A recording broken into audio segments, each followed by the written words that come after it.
这是到了那个美国加拿大的 border 了啊。听说是以前很多加拿大人周末都到美国去买东西，现在自从这个 Trump 最近这个事儿想把人变成一个州以后，加拿大人基本上都不过去了。凭什么他们可以插队啊？你好，我们是提前退休环游世界的李欧和丽丽。我们是在中国旅居了1年以后，现在是重返北美啊，正在从温哥华前往西雅图的路上。放在这儿，然后这所有维生素啊，你看这所有。这是我们先前在加拿大的商店里面买东西时候的场景。你看，有很多的商品都标明这是加拿大的产品，号召消费者来购买这本国产的产品啊。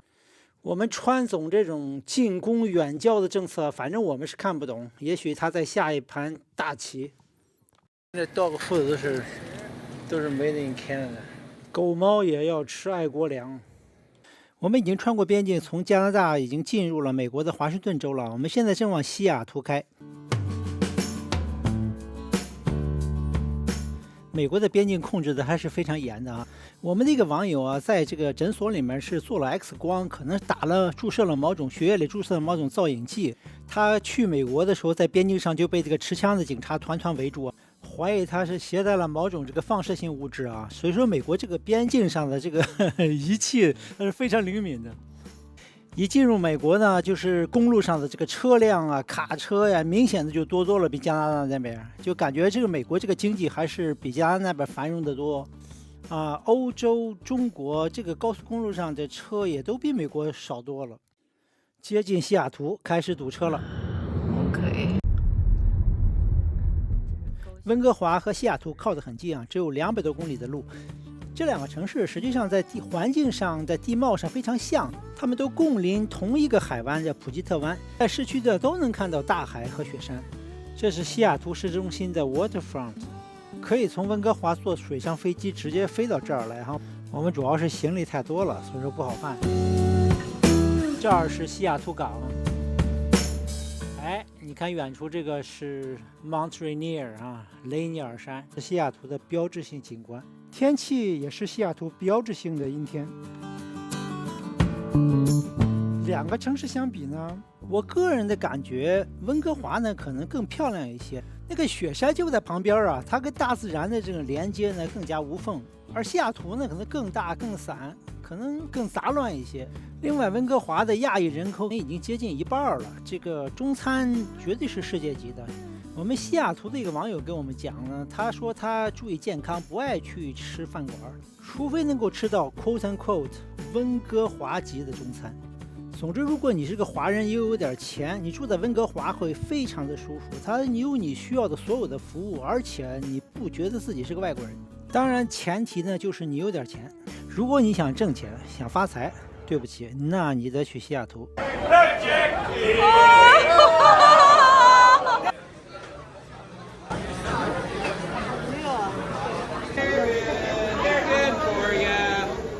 Waterfront 附近熙熙攘攘的派克市场，它是1907年成立的，是美国最早的农贸市场之一。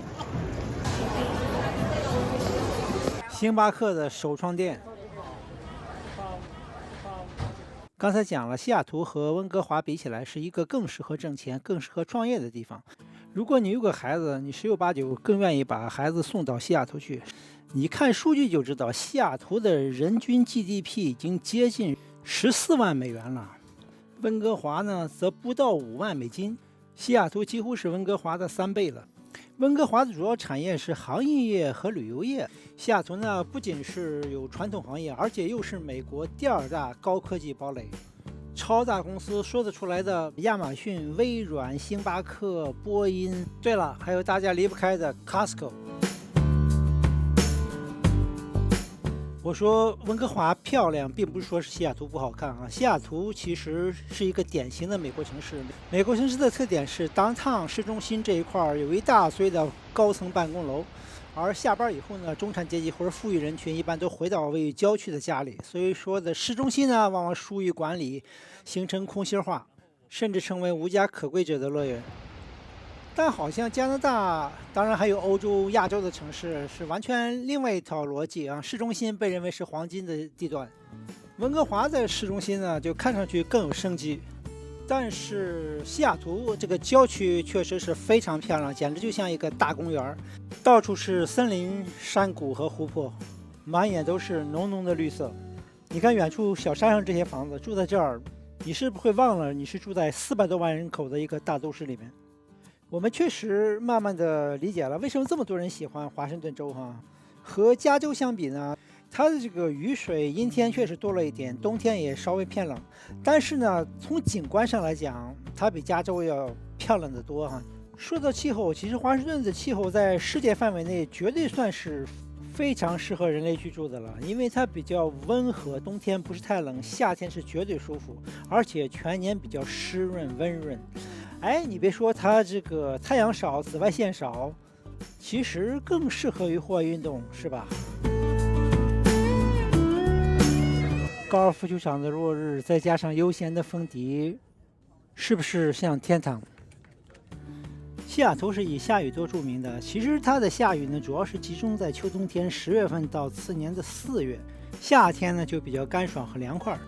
这是西雅图最大的湖泊——华盛顿湖边啊，人们在享受周末的闲暇。湖边的这些房子呢，都是几千万美元的豪宅。湖的另外一边就是住着世界前首富比尔盖茨。哎，这歌好听啊！这是位于城市东边的第3大湖——萨马米什湖。这是朋友家他们社区的专属沙滩，在这儿坐很惬意啊。只不过是这个季节坐在这儿有点凉。你看这个湖畔的这个豪宅里面都有水上飞机。这湖边有步道和自行车道啊，这个非常爽，在这儿骑自行车。你看周边的这些房子的园艺都做得非常有特色，非常的精美。So far， 西雅图好像没有太大的缺点啊。想搬过来吗？让我们先看看能不能负担起这边的房价。了解一下这个 Seattle 的房价哈。我们那天正好开车路过这个 Open House， 我们就下来看了看，这是 Bellevue， 是一个亚裔扎堆的地方，好像亚裔人口已经超过了40%了，在这一块儿哈。亚裔人口多的地方，一般学区都非常好啊。看一下这个小区，应该是上中产阶级的居住区。这个房子很旧哈，是1967年建的，但是看起来维护的很好。前院好像也是专业的设计和维护的。我们都是喜欢新房子的哈。我们最后卖掉那个房子也是我们亲手建的，全新的房子。可是呢，你在这种好区域买房子呢，往往就不得不在这种房龄上做一些妥协，因为全新的房子在这种区呢会非常非常的贵。旧房子第一个问题就在于它的层高比较矮，显得有点压抑。再一个，它割成很多小间啊，显得不这么开阔。当然，还有一个就是说活特别多，你总想去改造这个改造那个，不像新房子已经都给你做了，你可以直接享受生活了。你看这个后院也非常的漂亮啊！我的天，它这个房子实际上的亮点在于它的这个庭院景观。上2楼去看看卧室啊。还有一个旧房子，就是说它这个颜色啊，都是特别偏暖的，包括这个木地板子，还有橱柜的颜色。这个颜色容易让人感觉一种怀旧和上个世纪的这种感觉，显得房子好像更旧了。这是一个很好的改造啊！冲着楼梯，这间小卧房打开了以后，变成一个办公室了，适应很多人在家工作的这种趋势。哎，这个卫生间呢还不错。虽然颜色我也不是特别喜欢，但是上边这个天窗很好，这个屋里有很多自然光。这应该是共享刚才那个卫生间的2个次卧哈，这是其中的一间。窗子很小，是上个世纪60、70年代这个石油危机的产物啊，节能嘛。但是窗外的景色还不错啊，这是另外一间次卧。房子的另外一端应该就是 Master Suites 啊，主卧的套房。这个房间显然是大了很多啊。这是主人住的地方。Walk-in closet。后面走入式的衣柜，空间还可以啊。重中之重啊，就是主卧的卫生间。你看这个怎么样？这个好像是翻新了，上面还有这个天窗，也不错。对，这个风格更现代一点。有人讲这个 Open House 是窥探隐私的最好的也是合法的机会啊！你看这里边，似乎这个主人还没有完全搬走。下楼看车库啊，这是2个车位的车库，也收拾的真是很干净啊。我们都经历了这个阶段哈，正常情况下是不可能这么干净的。这是叫 staging， 看我们以前的视频哦。地下室里边还有个 family room， 哎，这儿的这个色彩倒比较现代。洗衣房也在地下室里边。Comment time. How do you like this house? 虽然它收拾挺费了半天劲，好，但是就是有点旧。对，贵呀，那170多万呢。170多万，你们能接受吗，同志们？啊，对面你看，对面那个，对面就是一个中国人，给你看啊，吉星高照。我们这次西雅图啊，住在 Kirkland 亲属的家里啊，这是他附近的网球场，还有一些运动设施。这儿还有个小公园，原生态的。其实这跟我们过去住在大华府附近的那个环境啊很像，但是呢，这次因为从北京回来，确实还有很大的新鲜感。小别胜新婚啊，这才是治疗审美疲倦的办法。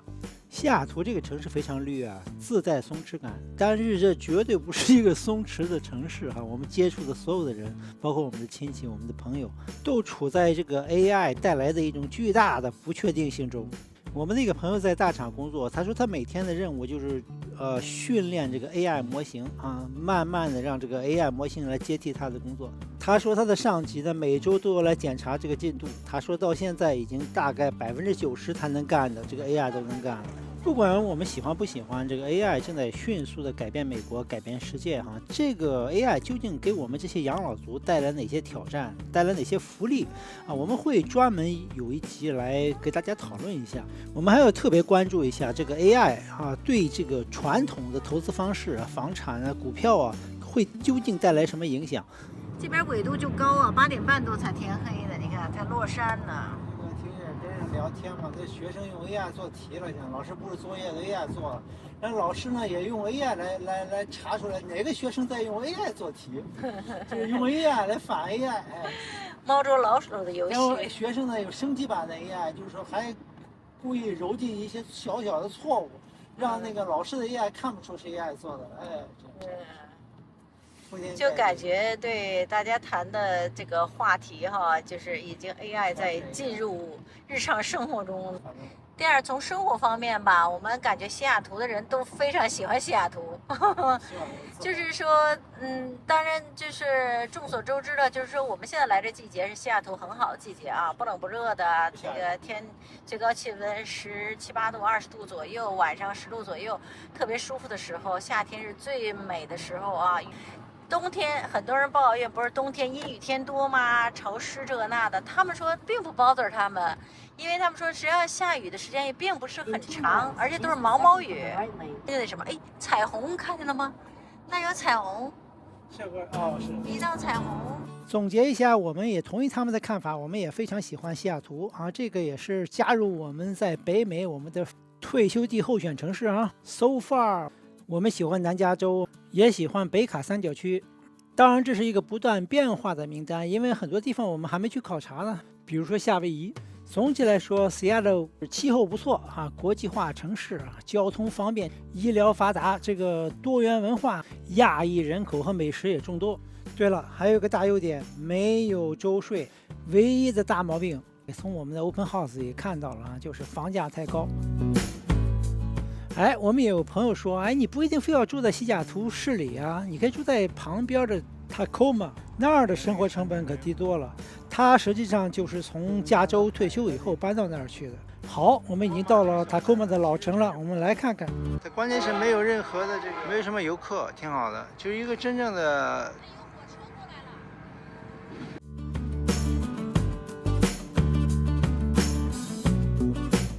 Tacoma 是一个很多样化的城市哈，不是所有的区都好啊，但是总是有一些地方不错。比如说我们现在到的这个古城这一块，房价也不贵啊，海边有很多步道，你可以走一走。另外呢，这个海湾的都曲着拐弯的，有很多的公园啊，有很多钓鱼的地方。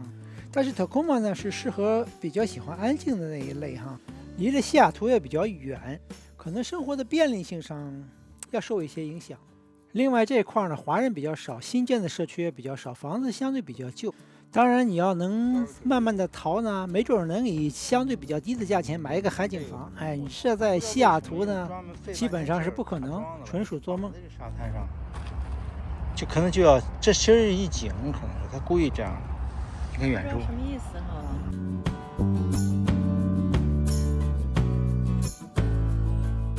塔克马这个小城呢，实际上在19世纪末20世纪初的排华政策中呢，还是一个重要的地点。当时这儿的华人社区呢，曾经被驱逐。古城的海边呢，就建有一个叫做华人和解公园，这个呢是让人们记住那段历史。公园里面还专门建了一个福州亭，纪念那些早年来美国打拼的福建人。哇，进入 Portland 了。我们继续往南走啊，我们跨过了哥伦比亚河，到达了俄勒冈州的波特兰。我们到波特兰来干什么？我们下集继续聊。